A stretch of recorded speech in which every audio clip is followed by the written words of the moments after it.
Arthur Henderson was a man who believed in systems. At 72, the retired civil engineer applied the same precision to his health that he once applied to building bridges. His morning routine was a testament to this belief. A brisk 2-mile walk at sunrise, followed by his 2 small pills, one for blood pressure, one for cholesterol, taken with a glass of water, exactly as prescribed. And then, the cornerstone of his healthy breakfast, half of a fresh grapefruit, its tartness a bright, clean start to the day. He'd done this every morning for years. It was his system, and it was working. Or so he thought. The change was subtle at first, a ghost in the machine. It began as a profound muscle weakness, an ache in his thighs that his doctor dismissed as normal arthritis. Arthur, a man who rarely complained, accepted it. This is what 72 feels like, he told himself. Then came the fatigue. Not the pleasant tiredness after a long walk, but a deep, unshakable exhaustion that settled into his bones. The 2-mile walk became a 1-mile shuffle. Soon, just getting the mail from the end of the driveway felt like an expedition. His wife, Ellen, watched with growing concern. Over the course of 6 weeks, she saw her vibrant, active husband fade. He started taking naps in his favorite armchair, something he'd never done. He'd stand up from the dinner table and grip the edge, waiting for a wave of dizziness to pass. The man who once prided himself on maintaining his own home could now barely climb the stairs to their bedroom. He was following his system, taking his medication, eating his healthy fruit, but he was getting sicker. The crisis came on a Tuesday morning. Arthur tried to get out of bed and his legs simply wouldn't support him. He collapsed. In the emergency room, the doctors were baffled. His blood work was a mess. His potassium levels were dangerously high, putting his heart at risk. His kidney function, which had always been perfect, was plummeting. They ran test after test, looking for some hidden infection, some new disease, some logical explanation for how a man so diligent about his health could suddenly be so critically ill. He was a model patient. He took his prescribed medications, he exercised, he ate well. And yet, here he was in a hospital bed, his body failing, with a team of specialists staring at his chart, unable to find the cause. They couldn't see that the culprit wasn't a new disease. It was something he did every single morning. Something he believed was keeping him healthy, but was actually, silently, turning his own medicine into a poison. The answer was right there, in his kitchen, sitting on the counter, and no one had ever thought to warn him. I'm Dr. D. Is that Dean? As a physician who has spent the better part of 2 decades focusing on the unique health challenges that arise after 60, I've seen countless stories like Arthur's. I've dedicated my career to navigating the often confusing world of medication management, a world where the line between a helpful treatment and a harmful substance can become alarmingly thin as we age. It's a space where good intentions can and often do lead to unintended consequences. That's why I started this channel. The goal here is not simply to give you more health information. You can find that anywhere on the internet. The mission of Keystone Health is to give you a framework for thinking. It's to help you ask better questions. We look at the evidence, not just the headlines. We question the routines that have become automatic in our healthcare system, and we always view them through what I call the longevity lens, prioritizing your quality of life above all else. We believe that true health isn't just about extending your lifespan, but about protecting your independence and your vitality for every single one of those years. Arthur's story, as shocking as it is, isn't a freak accident. It's a system failure. It's not the fault of one bad doctor or one careless pharmacist.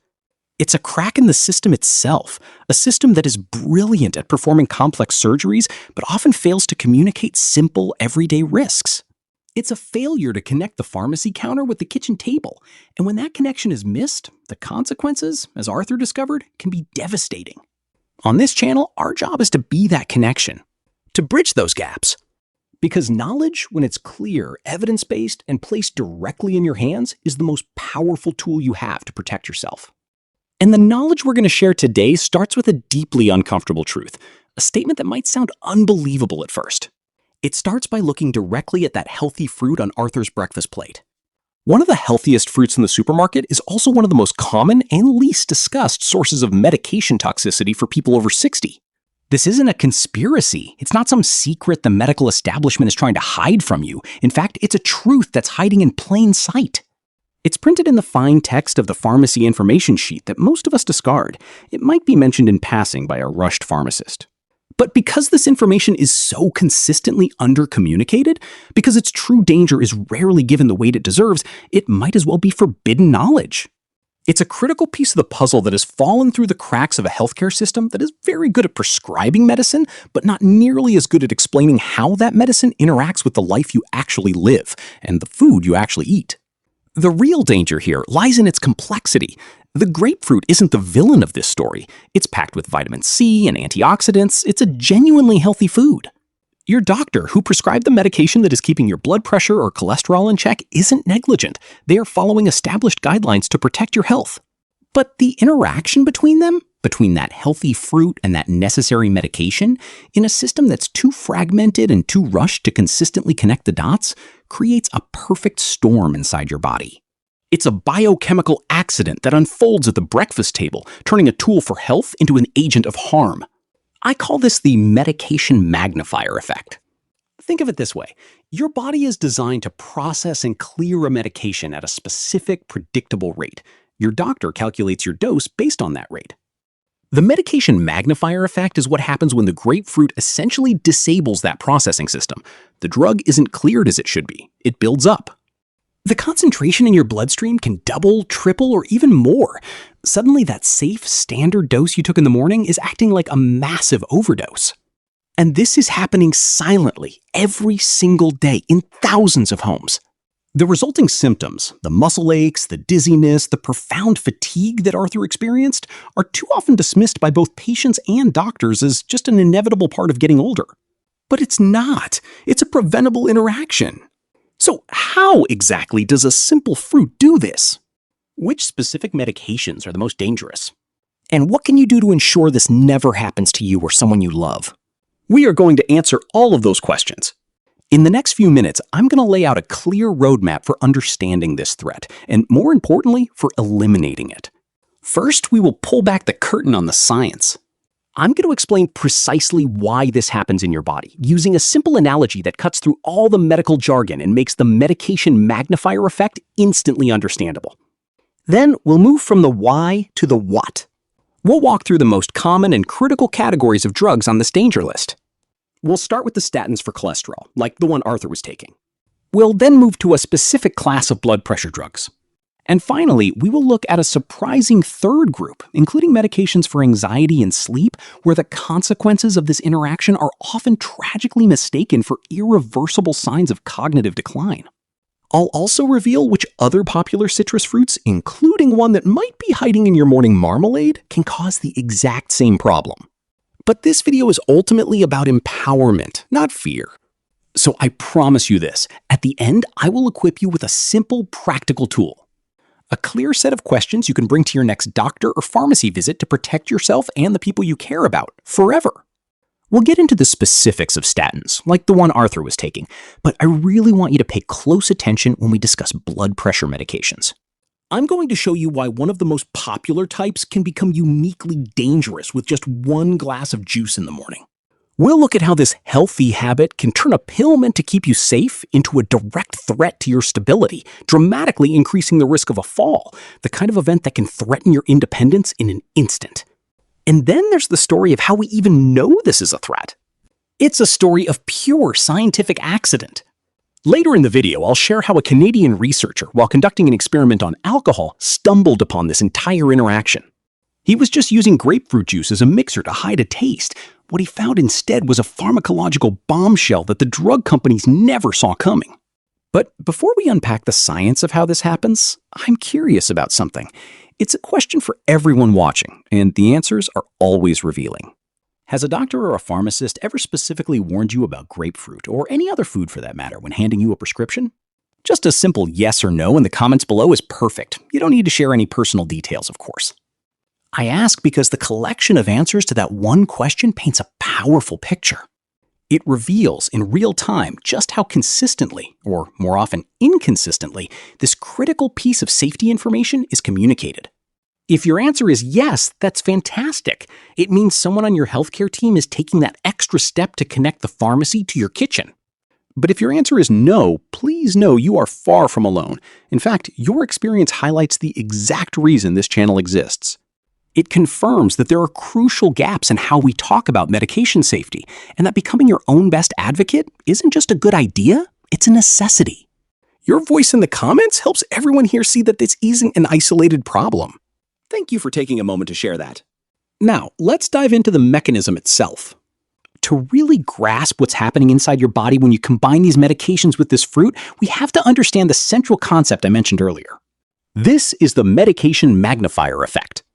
It's a simple name for a powerful and dangerous biological process, and it all starts with how your body is designed to handle a dose of medicine in the first place. Imagine your body's ability to handle medication is like a perfectly calibrated sink. When you take a pill, it's like turning on the faucet. The drug enters your system, but at the same time, the drain is open. This drain is a specific enzyme, and its job is to remove that drug from your blood at a steady, predictable rate. It keeps the water level safe. Your doctor calculates your dose knowing exactly how fast that drain works. Now, imagine that grapefruit contains a specific chemical compound that acts like a rubber plug. It goes straight to that drain and jams it shut. The faucet is still on. You're still taking your daily medication, but the drain is now blocked. The level of the drug in your bloodstream has nowhere to go. It begins to rise higher and higher, far beyond what your body can safely handle. That is the medication magnifier effect. A normal therapeutic dose in a system with a blocked drain silently becomes a toxic one. The drug's power is dangerously amplified, and the consequences of that silent flood are exactly what happened to Arthur.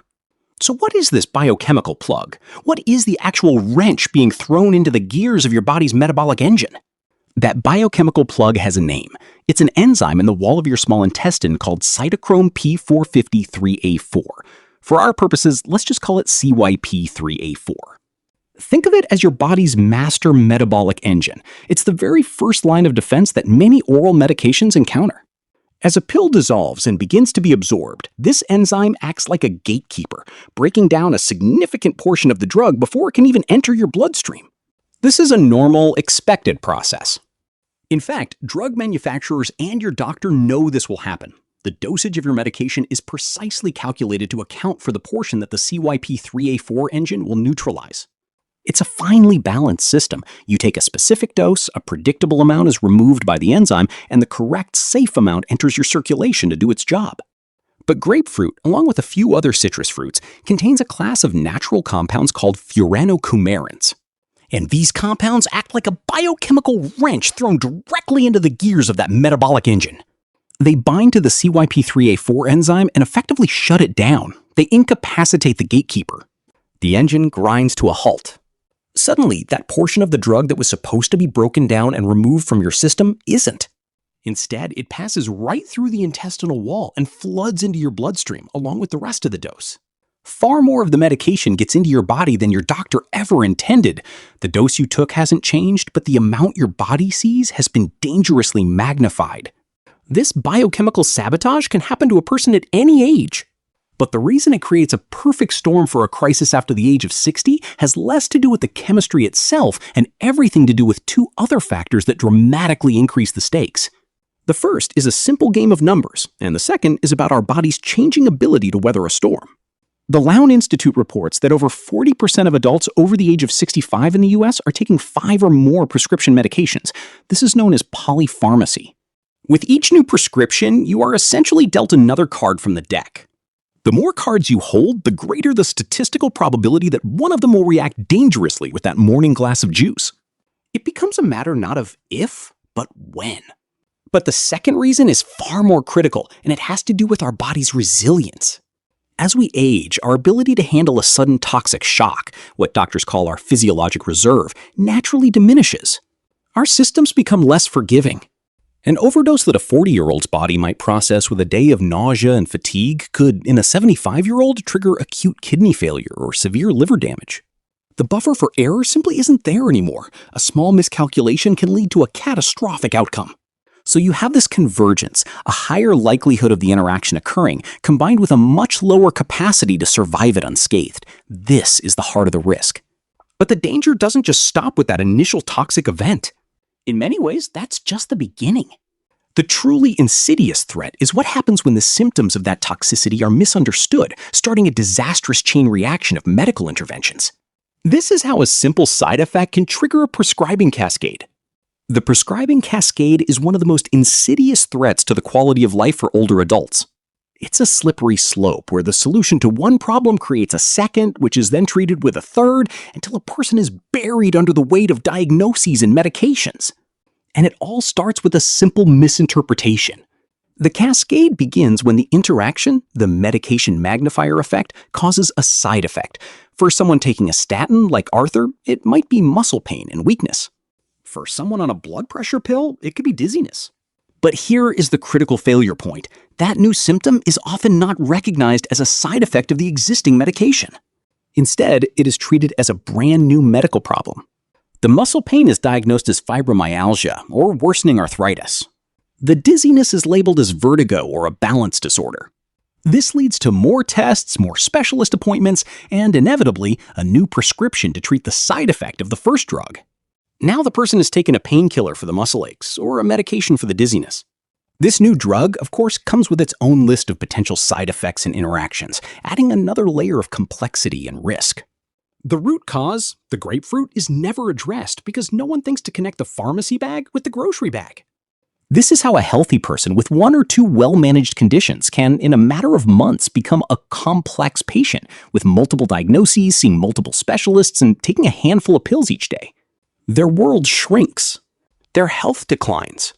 They become trapped in a downward spiral of escalating medical care that was triggered not by a new disease, but by a preventable biochemical reaction. It's a cascade that strips away independence, one prescription at a time. To stop it, we have to understand where it's most likely to start, and that begins with the most widely prescribed class of medications on the danger list. That starting point is the statins used to manage cholesterol. Millions of people take these pills every day. But not all statins are created equal when it comes to this specific interaction. The ones that are most vulnerable, because they are heavily metabolized by that CYP3A4 enzyme we discussed, are simvastatin, often sold as Zocor, atorvastatin, which is Lipitor, and lovastatin. For these specific drugs, grapefruit acts as a potent amplifier, dramatically increasing the risk of side effects like the severe muscle pain and weakness that can ultimately lead to kidney damage. Now, this is a critical point of nuance. This is not a blanket warning against all statins. Other common ones, like pravastatin and rosuvastatin, are processed by the body through different pathways. They are far less affected by grapefruit and are generally considered safer in this context. This distinction is vital because it provides a clear path to a solution. And it's the key to understanding exactly what was happening to Arthur Henderson, the retired engineer from our opening story. His healthy morning habit was colliding with his specific prescription, creating a crisis that no one saw coming. Back in that hospital room, Arthur Henderson was a puzzle. His test results were on a downward spiral, and the team of specialists was running out of theories. They had checked for infections, rare metabolic disorders, even hidden cancers. Nothing fit. He was, by all accounts, a healthy man whose body was inexplicably shutting down. And that's when a different kind of expert was called in, a clinical pharmacist. Not the person who counts pills behind the counter, but a specialist whose entire job is to understand the complex dance of how drugs work inside the human body. Her name was Dr. Evans. She didn't order a new scan or another blood test. She pulled up a chair next to Arthur's bed. She reviewed his chart, saw the atorvastatin he took every morning. She saw the sky-high levels of a muscle enzyme called creatine kinase, a clear sign of muscle breakdown. She saw the failing kidneys. The pieces were there, but they didn't form a picture. So she asked a question that no one else had thought to ask. It was a simple question, but it cut through all the medical complexity. "Mr. Henderson," she said calmly, "I know you've been asked 100 questions, but I want you to walk me through a normal day for you before all this started. Tell me everything you eat and drink from the moment you wake up." Arthur, weak but precise as always, recounted his routine. The walk, the glass of water with his pills, and then he said it. "And for breakfast, I always have half a grapefruit." "Have for years." "Good for you." Regarding Dr. Evans, it was like a key turning in the lock.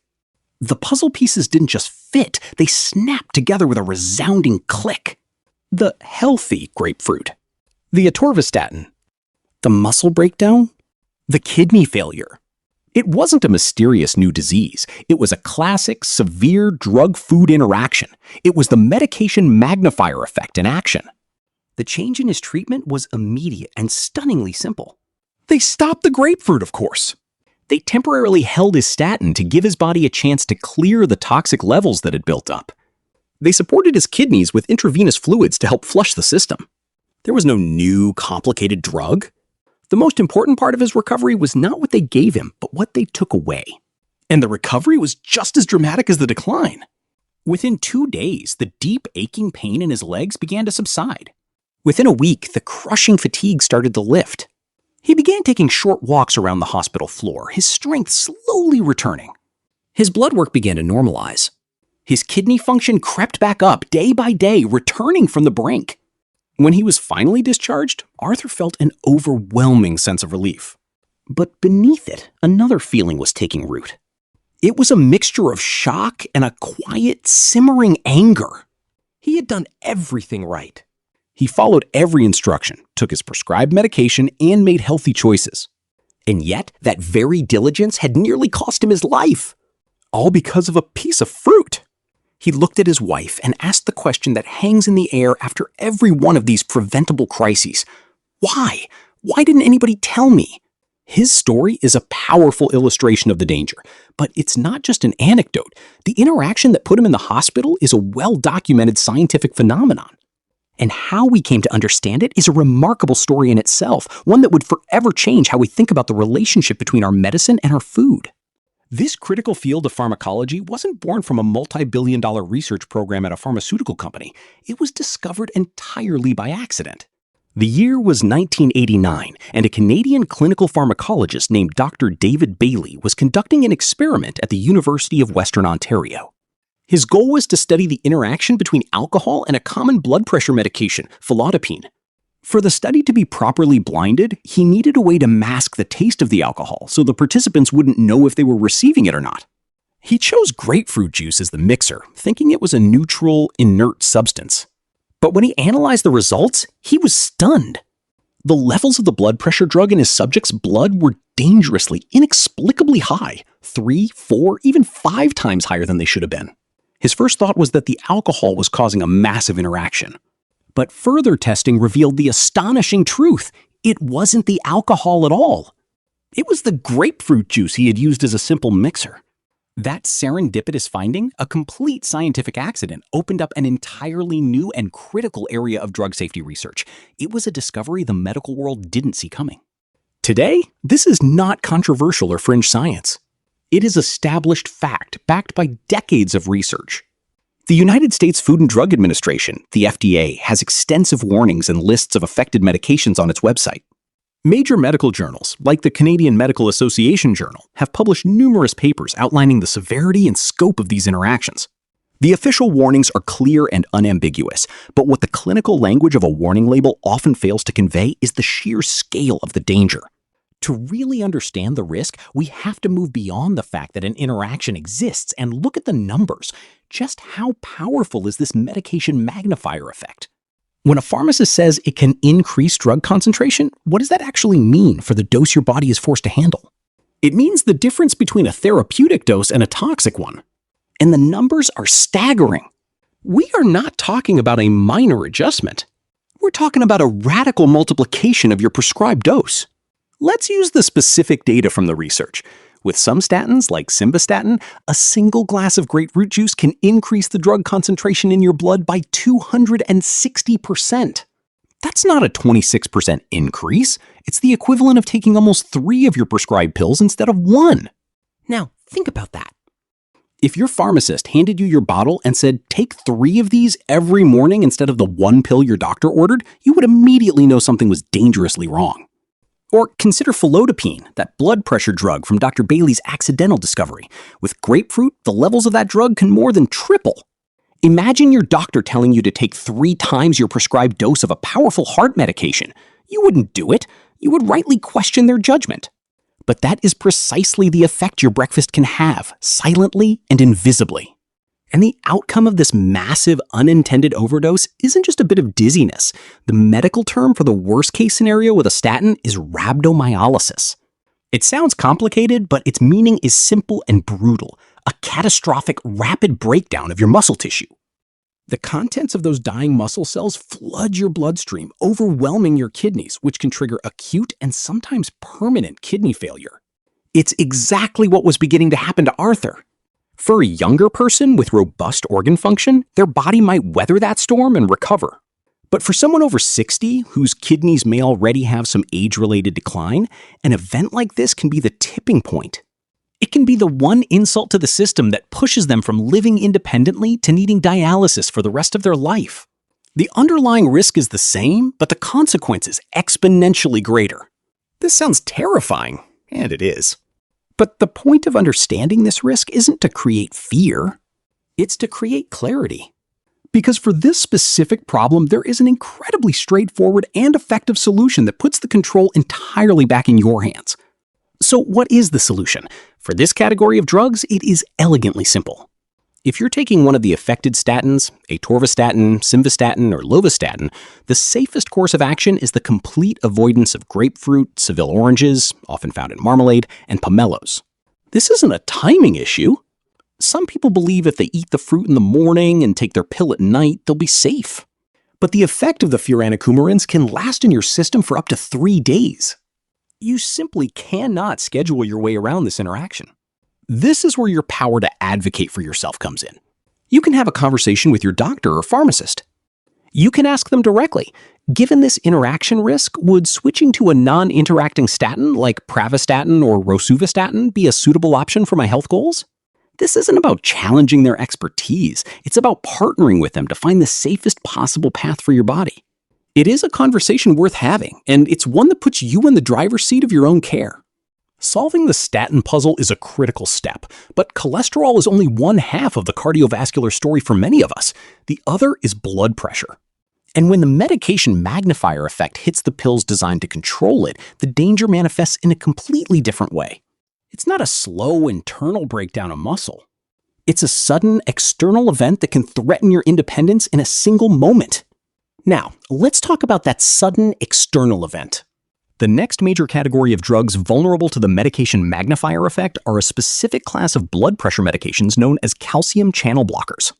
These are incredibly common prescriptions, including drugs like nifedipine, felodipine, and verapamil. Their job is to relax your blood vessels, which in turn lowers your blood pressure, reducing the strain on your heart. They are, for millions of people, a life-saving intervention. And let me be absolutely clear, this is not a reason to question the importance of controlling your blood pressure, nor is it advice to stop taking a medication that is protecting you. This is a warning about a specific interaction that can turn a protector into a threat. Because with this class of drugs, the medication magnifier effect doesn't cause a slow burn of muscle damage. It causes a sudden and precipitous drop in blood pressure. The very mechanism that makes the drug effective is dangerously overamplified. A dose that's meant to gently lower your pressure can suddenly cause it to plummet. The symptoms are immediate and disorienting. A wave of dizziness when you stand up, a feeling of lightheadedness that makes the room spin, a dangerously slow heart rate, or even fainting.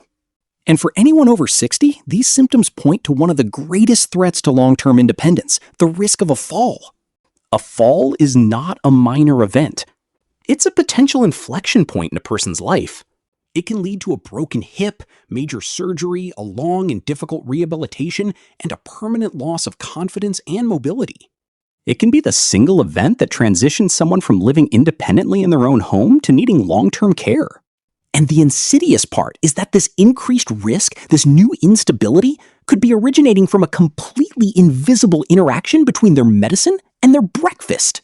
To truly understand how a simple dizzy spell can unravel a person's life, we need to visualize precisely what's happening inside your body when your blood pressure drops too far too fast. It helps to think of it like the plumbing in your house. Think of your blood pressure like the water pressure in your home. For everything to work correctly, you need the pressure to be just right, not too high, but also not too low. Normal pressure ensures that water can easily reach the shower on the top floor. In your body, that top floor is your brain. It requires a constant, steady supply of oxygen-rich blood to function, and your blood pressure is what delivers it. When the medication magnifier effect causes a calcium channel blocker to become too powerful, it's like someone suddenly opening a massive valve in your basement. The pressure in the whole system plummets. Upstairs, the shower head that once sprayed a strong, steady stream now sputters and produces only a weak trickle. In your body, that trickle is a medical emergency. When blood pressure drops too low too fast, your brain is starved of the oxygen it needs. This is what causes that sudden wave of dizziness, that lightheadedness, that feeling that the world is about to go dark. Your body, in a desperate attempt to fix the problem, tries to shut down non-essential activity. That's why you faint. It's an attempt to get your head level with your heart, to make it easier for that trickle of blood to reach your brain. And this is where the fall cascade begins. That moment of dizziness leads to a fall. That fall can easily lead to a hip fracture, an injury that is a well-known crossroads in the life of an older adult. A hip fracture almost always requires major surgery. Surgery is followed by a long, painful period of immobility and rehabilitation. For many, this is a point of no return. It's the event that marks the end of living independently. The most tragic part of this entire sequence is that every single domino that falls, the dizziness, the fall, the fracture, the surgery, the loss of a life as you knew it, can be traced back to a single root cause. It can all be traced back to that seemingly healthy glass of juice at the breakfast table. This cascade doesn't always happen in one dramatic, catastrophic moment. More often, it begins with a series of small warnings, these close calls that are too easily dismissed as just a part of getting older. It's a story I've seen play out many times, a story very much like Margaret's. Margaret, at 81, was the definition of living well. She lived in the same small house she'd raised her children in, tended her own garden, and drove herself to the grocery store every Tuesday. Her independence wasn't just a circumstance, it was her most prized possession. She was on nifedipine for her blood pressure, a single small pill she took every morning, and her numbers were perfectly controlled. Recently, on the advice of a neighbor, she'd started adding a small glass of grapefruit juice to her morning routine. She'd heard it was good for you, full of vitamins. A healthy choice for a healthy life. The first warning was a dizzy spell while she was weeding her rose bushes. She stood up a little too fast and the world tilted sideways. She caught herself on the fence, waited for the feeling to pass, and dismissed it. Just a head rush. A few days later, it happened again as she stood up from the dinner table. This time she had to grip the back of her chair, her knuckles white as the room swam. These weren't dramatic events. They were quiet, unsettling moments, these close calls that she started to dread. During her weekly call with her daughter, a nurse named Sarah, she mentioned it in passing. Not as a complaint, but as an observation. "I've been feeling a bit wobbly lately," she said. "Must be my age catching up to me."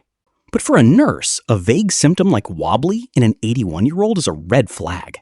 Sarah didn't accept old age as a diagnosis. She began asking gentle, probing questions. "Has anything at all changed in your routine, Mom? Anything new you're eating or drinking?" Margaret thought for a moment. "Nothing really. Oh, wait, I have been having a glass of grapefruit juice in the mornings. Your father always loved it." Sarah went quiet for a beat. She knew about the interaction. She immediately looked up her mother's medication online, and there it was, in bold letters, a severe interaction warning between nifedipine and grapefruit. She told her mother to put the phone down and call her pharmacist right away. The pharmacist confirmed it instantly. Stop the juice immediately, monitor your blood pressure, and call the doctor in the morning. Within 2 days of stopping the juice, the dizziness was gone. The world was steady again. Margaret was lucky. A fall was averted. The cascade was stopped before the first domino even fell, all because a caregiver knew to ask the right question. Her story and Arthur's show the two most common ways this interaction can cause a crisis. We've now covered two of the biggest categories of drugs at risk. And I'm curious, as we pause here for a moment, how this information is landing with you. And before we move on to our third category, I want to ask for your help with a quick check-in.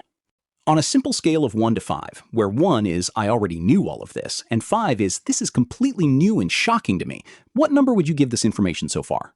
Just type a single number in the comments below. It's a small action, but it gives me an invaluable snapshot of how well this critical safety warning is being communicated in the real world. I read every one, and your answers help me understand where the biggest gaps in patient education truly are. Thank you for that. Now, the risks we've discussed up to this point, muscle damage from statins, falls from blood pressure pills, are largely physical. They are tangible threats to the body. But the third category of drugs we're about to discuss is in many ways far more insidious. Because when the medication magnifier effect hits these pills, the damage is much harder to see. The symptoms don't attack your muscles or your bones, they attack your mind. And tragically, they are often mistaken for something irreversible. We're talking about very common medications for anxiety, like buspirone, and some sleeping pills like zolpidem or benzodiazepines. With these medications, the effect of an overdose isn't muscle pain or a sudden drop in blood pressure. The symptoms are far more subtle and far more sinister. It's oversedation, slurred speech, profound confusion, memory problems, and a loss of coordination. Now, think about that list of symptoms. If you saw them in a person over 70 or 80, what would be your first assumption? For most families, and even for many doctors, the immediate conclusion is a devastating one: the onset of dementia. Alzheimer's. The beginning of the end of a person's cognitive life. This is the ultimate prescribing cascade. A person is labeled as having cognitive decline. Their world begins to shrink. Their independence is questioned. All because of a set of symptoms that are not being caused by an irreversible brain disease, but by a reversible biochemical reaction happening in their gut. It's a tragedy of misinterpretation, and it makes you wonder just how often this is happening. What if I told you that a significant percentage of dementia diagnoses might not be dementia at all? The research on this is available, and the number it suggests is nothing short of a public health crisis hiding in plain sight. The number's not small. And it is not a fringe theory. A study published in the esteemed Journal of the American Geriatric Society found that up to 20% of what we diagnose as dementia may not be dementia at all. It could be the direct, reversible result of medication side effects. Let's pause and truly absorb what that means. 1 in every 5 cases. 1 in 5 families who receive that devastating diagnosis, who begin the long, painful process of grieving the loss of a loved one who is still sitting right in front of them, all of it could be based on a false premise.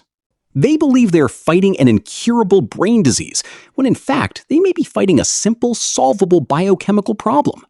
This is where the stakes of the medication magnifier effect escalate beyond physical health and become a quiet assault on a person's very identity. Imagine the tragedy unfolding. A mother or a father starts showing signs of confusion. They become drowsy, their speech slurs, their memory falters. The family, heartbroken but determined to do the right thing, seeks medical help. A diagnosis of dementia is made. And from that moment, everything changes. The person's reality is invalidated.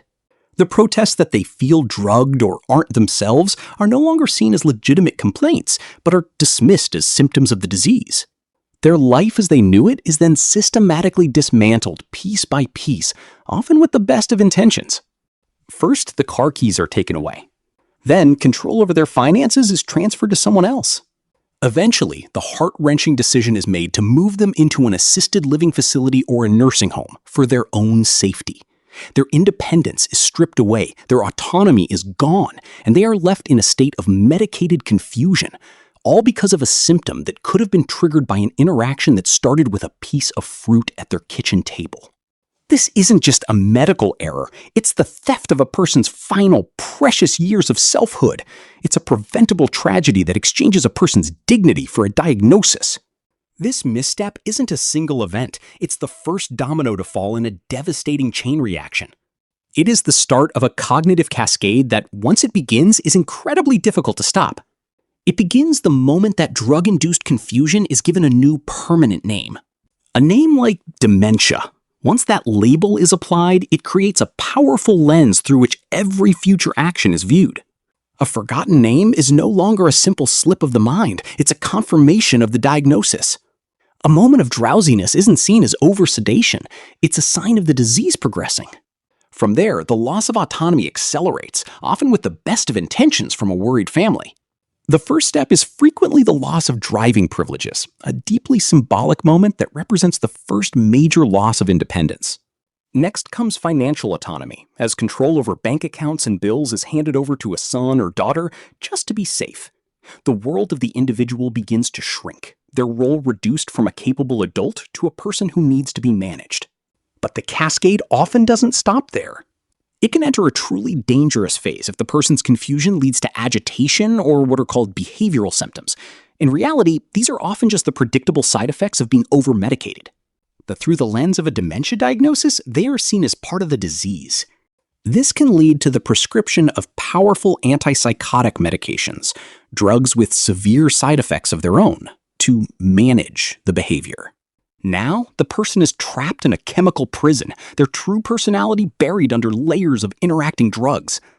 This is the ultimate tragic outcome of the medication magnifier effect when it targets the mind. It is a complete and unnecessary dismantling of a person's life as they knew it. It's a cascade that doesn't just damage an organ, it erases an identity, all because a reversible side effect was mistaken for an irreversible disease. This entire devastating process, whether it attacks the body or the mind, is triggered by those same furanocoumarins we discussed earlier. And it is absolutely critical to understand that grapefruit isn't the only food in your kitchen that contains them. The list of culprits isn't long, but it is specific, and it contains some surprises.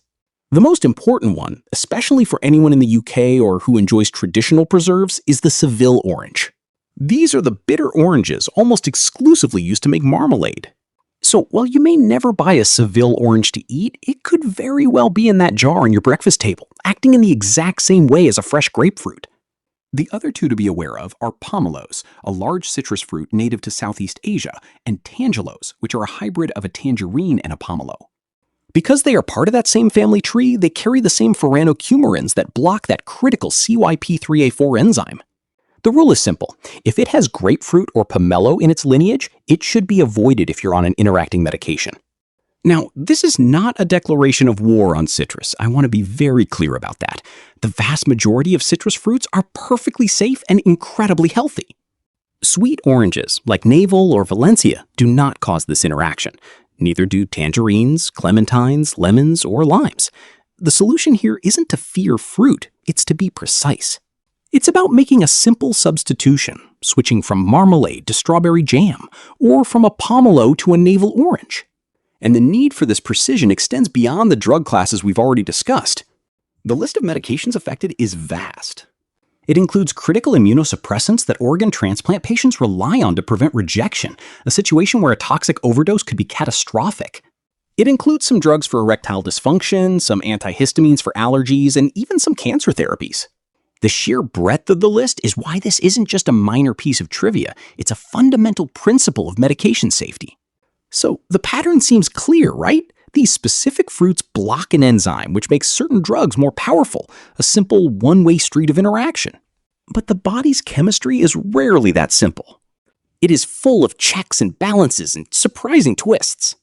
What if I told you that for another very common over-the-counter medication, that same glass of grapefruit juice does the exact opposite? That instead of dangerously magnifying your dose, it can actually stop your medication from working at all.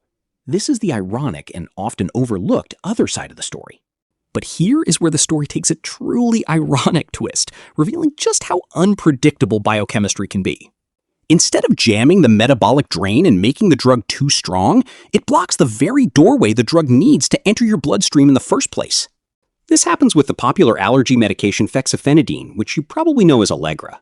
While some drugs are broken down by that CYP3A4 enzyme, others are carried from your intestine into your circulation by special proteins called transporters. Think of them as ushers, guiding the medication to its proper seat in the bloodstream. Grapefruit juice can block these ushers. It effectively locks the door. The result is that far less of the drug gets absorbed. You take your recommended dose of Allegra, but a significant portion of it never makes it into your system to do its job. Your allergy symptoms don't improve, and you're left wondering why the medication that works for everyone else isn't working for you, never suspecting that your breakfast is to blame. This is the central, confounding irony. With one pill, a statin, grapefruit juice creates a dangerous overdose. With another, an allergy pill, it renders the dose ineffective. It is a completely unpredictable force if you don't know the specific mechanism of the drug you are dealing with. It makes it dangerously clear that trying to memorize a list of rules is a losing game. The system's too complex, the interactions too contradictory. This chaos reveals a deeper truth. The solution to this problem isn't trying to become a pharmacist yourself. The real superior solution is not a new pill or a complicated test. It's about fundamentally changing how we approach medication safety. It's about knowledge and communication. It's about having a system to ensure these dots are always connected for you. The sheer complexity of it all can feel overwhelming. Too strong here, too weak there. A list of dozens of interacting drugs, another list of specific fruits to avoid. Trying to memorize all of this is not the answer. It's an impossible task, and it puts the burden in the wrong place. The solution isn't to become a walking encyclopedia of pharmacology. The superior solution, the single most effective, side effect-free intervention to protect yourself from everything we've discussed today, bar none, is not a new pill. It's a conversation. It's about fundamentally changing your relationship with the most accessible and often most underutilized medication expert on your healthcare team, your pharmacist. We tend to see pharmacists as the final step in a process, the people who count the pills and put them in a bottle. But their true value lies in their deep, specialized knowledge of how these chemicals work. They are a vital safety net, and your proactive communication is what activates that net. The most powerful tool you have is something called a medication review, sometimes known as a brown bag review. The concept is simple. Once a year, or whenever you start a new medication, you gather up everything you take, every prescription bottle, every over-the-counter remedy, every vitamin and herbal supplement, and you bring it all to your pharmacist. You sit down with them, away from the rush of the counter, and you review it all, together. This single act is more powerful than any diagnostic test for preventing medication-related harm.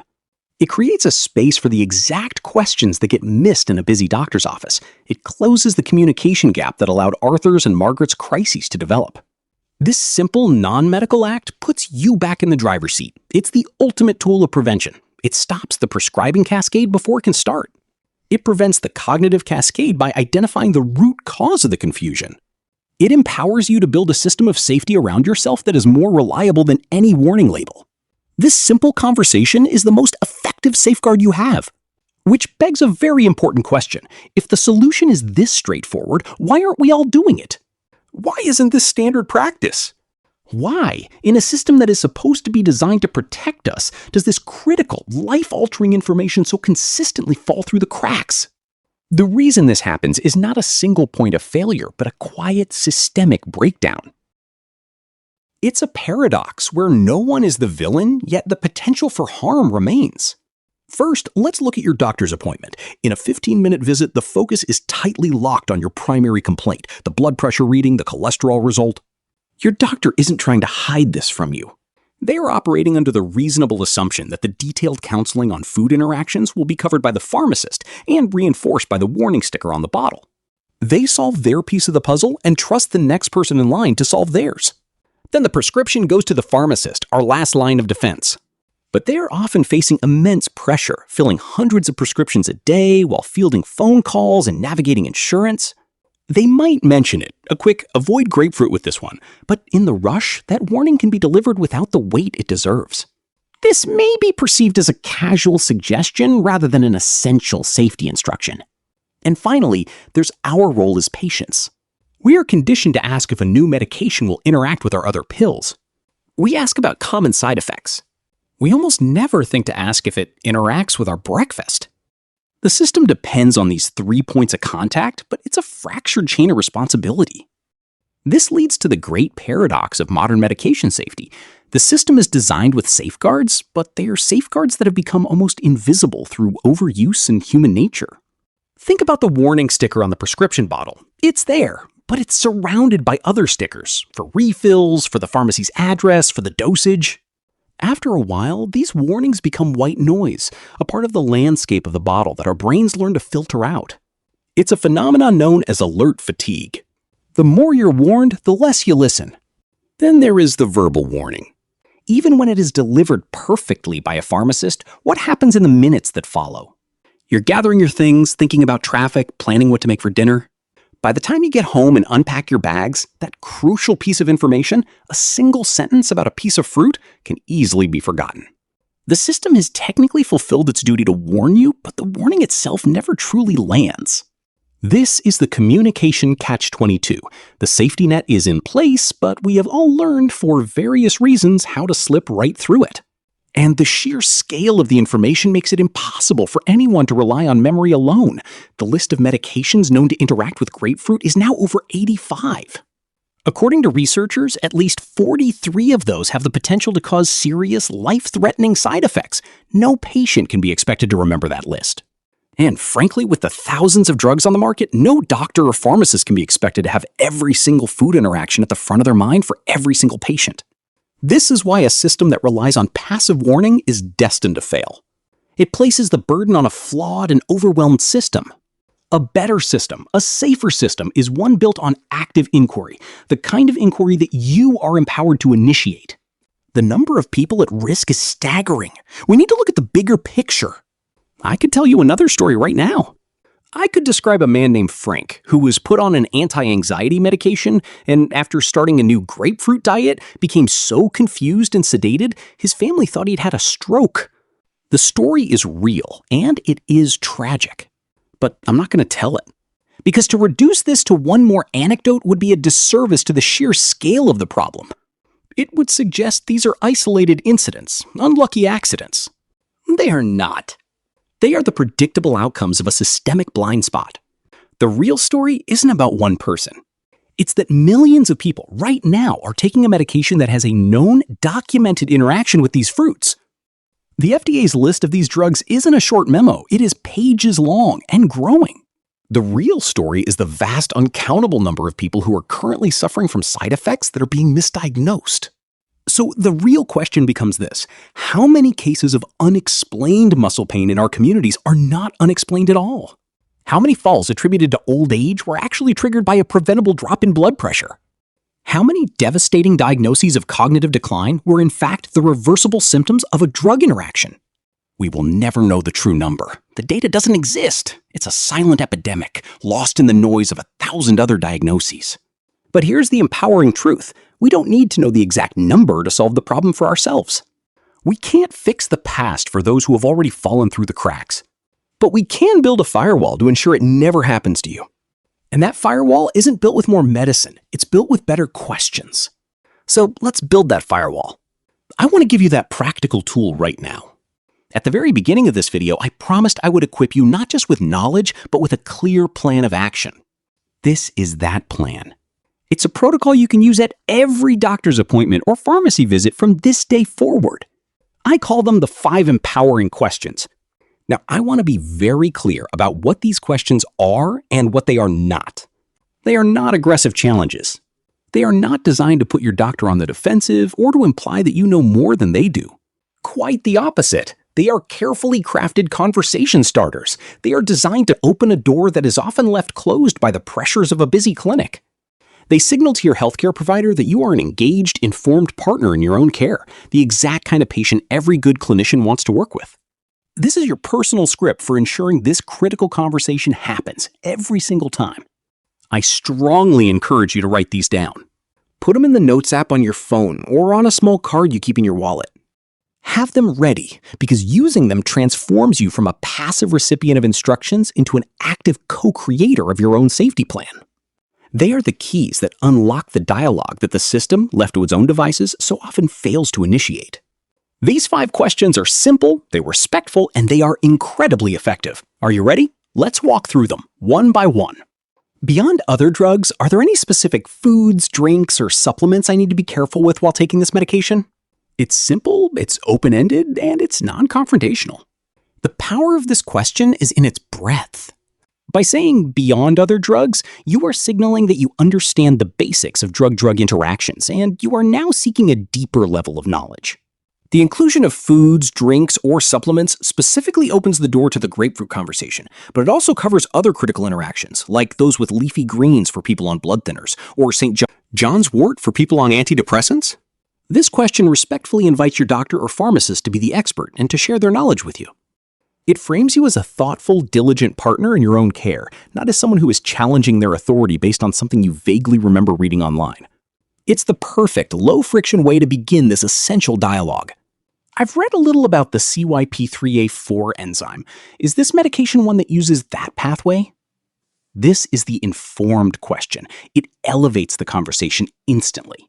By using the specific name of the enzyme, you are demonstrating that you have done your homework and are not just asking about generic side effects. This one phrase, CYP3A4, acts as a key. It unlocks a more technical and almost always more honest answer from a healthcare professional. It signals to them that they can't give you a simple, dismissive response.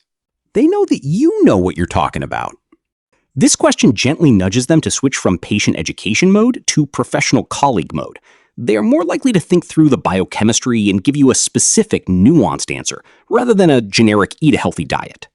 It's a subtle but powerful way to shift the dynamic of the conversation and ensure you get the detailed information you need. Third, what are the early warning signs that this drug's level might be too high in my body? This question is profoundly empowering because it shifts the focus from prevention to detection. While the first two questions are about avoiding an interaction, this one is about becoming a vigilant monitor of your own body. It turns the abstract concept of toxicity into a concrete checklist of symptoms you can watch for. You're essentially asking, if this medication were to become a problem, what would I feel first? This is critical. For a statin, the answer might be unusual muscle soreness or weakness. For a blood pressure pill, it might be dizziness upon standing. By getting this information up front, you are arming yourself with the ability to identify a problem at its earliest stage, long before it becomes a crisis like Arthur's. It allows you to connect a new symptom back to your medication, rather than dismissing it as a new disease or just a part of aging. Fourth, could we look at my complete medication list together, including my vitamins and over-the-counter items, just to double-check for any interactions we might have missed? This is the collaborative, holistic safety check. The key words here are we and together. This question directly combats the problem of fragmented care, where one specialist doesn't know what another is prescribed. By bringing everything you take into one place for one comprehensive review, you are creating your own safety net. Including vitamins and over-the-counter drugs is absolutely vital, as they are often overlooked but can have powerful interactions. This question shows that you are taking ultimate responsibility for your health regimen, but it also respectfully asks for your provider's expertise in navigating its complexity. It's the single most effective way to address the risks of polypharmacy, and it positions you and your provider as a team with a shared goal, your well-being. And finally, the fifth question, is there a trusted website or resource you recommend where I can look up these interactions myself in the future? This question is about long-term empowerment. You are not just solving today's problem, you are building a skill for the future. By asking for a recommended resource, you are leveraging your provider's expertise to guide you toward reliable, evidence-based information and away from the chaos and misinformation of a general internet search. They can point you to gold standard resources like the FDA's website, the National Institutes of Health's Medline Plus, or professional-grade interaction checkers. This question shows that you are committed to being an educated patient for life. It solidifies your role as a proactive partner and equips you with the tools to continue learning and protecting yourself long after you've left the office. These 5 questions are your toolkit. They are your script for a safer future. And the way your doctor or pharmacist responds to them will tell you everything you need to know about the quality of the healthcare partnership you're in. A good doctor, a good pharmacist will welcome these questions. They won't see them as a challenge to their authority. They will see them as a sign of your engagement. They will recognize you as a true partner in your own care, and that is the foundation of excellent medicine. They will take a moment to look up an answer if they don't know it offhand, and they will likely thank you for being so diligent. That is what a collaborative healthcare relationship looks like. But you must also be prepared for a different kind of response. If your provider ever dismisses your questions, if they seem annoyed by your inquiry, or if they give you a patronizing, "Oh, don't you worry about that," without providing a clear scientific reason why you shouldn't worry, that is a red flag. A very clear one. That feeling you might get in your gut in that moment, that sense of being brushed off, is not a sign that your question was wrong. It is a sign that you may have the wrong partner for your healthcare journey. It suggests a relationship based on passive instruction, not active collaboration. And when your independence, your clarity of mind, and your quality of life are on the line, collaboration isn't a luxury. It is a fundamental necessity. This entire conversation about a piece of fruit and a handful of pills points to a much deeper truth. It forces us to ask what we're really trying to achieve with medicine in the first place. This is about a fundamental shift in how we approach the very definition of health in our later years. True health, when viewed through the longevity lens, isn't about collecting prescriptions or achieving perfect numbers on a lab report. It's about preserving function. It's about protecting your independence, your clarity of mind, and your quality of life for as long as possible. The ultimate goal isn't just to add years to your life, but to ensure you can truly live in those years on your own terms. And the entire story we've just walked through, this strange, powerful interaction between a healthy fruit and a helpful medicine, is a perfect, almost poetic example of how that goal can be quietly undermined.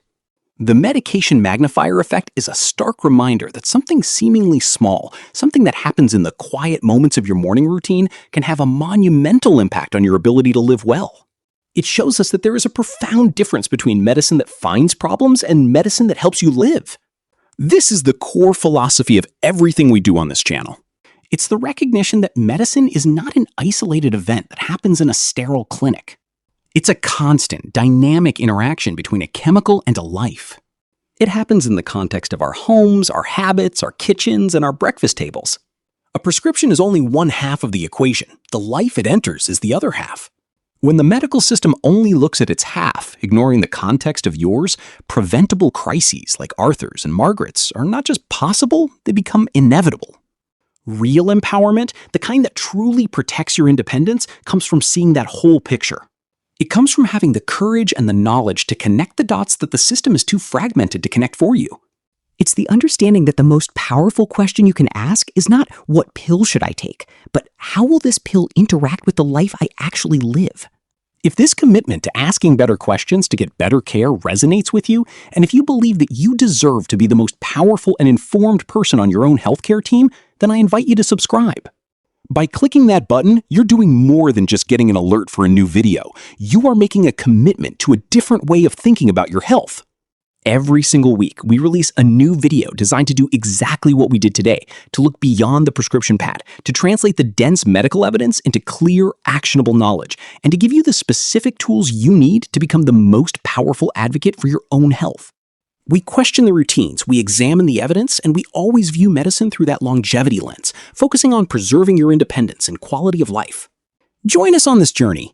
By subscribing, you ensure that you never miss a conversation that could fundamentally change how you navigate the healthcare system and protect your future. And a vital part of that journey is realizing that you are not navigating it alone, which brings me back to that very first question I asked all of you at the beginning of this video. Now, I want to ask you to do something. Please take a moment to scroll down to the comments and read the answers to that first question I asked. Has a doctor or pharmacist ever specifically warned you about grapefruit? What you will find there is a powerful, real-time portrait of this very issue. You will see how inconsistent this critical advice is. You will see people who, like you, are trying their best to navigate a complex system. You will see, in the most direct way possible, that you are not alone in this experience. That comment section is more than just a feature on a web page. It has become a living archive of shared wisdom, a digital version of the old town square where people could share what they've learned. It is a testament to the power of a community looking out for its own. And that is why I encourage you, if you feel comfortable, to add your own story to that collection. Was there a time you discovered a food or supplement interaction on your own? A moment when a pharmacist's quiet advice made a critical difference? Your experience, told in your own words, is far more than just a comment. It's a piece of evidence. It's a warning flare for someone else who might be walking down the same uncertain path. Your story could be the one that clicks for another viewer, the one that prevents another preventable crisis. By sharing what we know, we weave a stronger safety net for everyone. Thank you for watching. Knowing how inconsistently a critical warning like the one for grapefruit is given, how will you change your approach to being your own health advocate? Tell me in the comments below. I read and reply to every single one. This is just one gap in the system. In our next video, we uncover a far more subtle danger that starts at home, the first signs of delirium. Subscribe and turn on notifications so you don't miss it, like this video, and share it with someone whose health you care about.